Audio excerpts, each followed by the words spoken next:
So here is how to continue downloads and updates in sleep mode for Windows.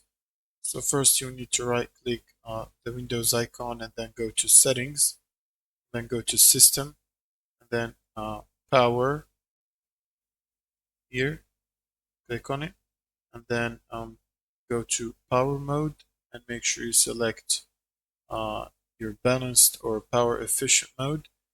Now click on screen, sleep, and hibernate timeouts and make sure you set all of these to never.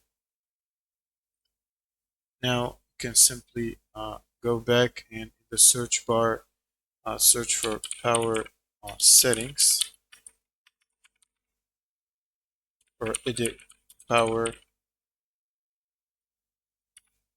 edit power plan, then click on it and set those to never, then click on change advanced power settings and this window should show up.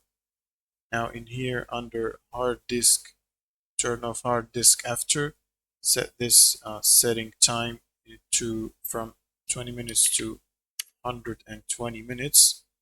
Now for laptops you should see two values in here, one for battery and one for plugged in. You will need to set both of them to 120 and now you can simply click apply OK and then save the changes.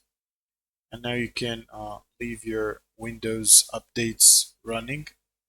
That should install the updates and continue to download them. Thank you guys for watching and subscribe.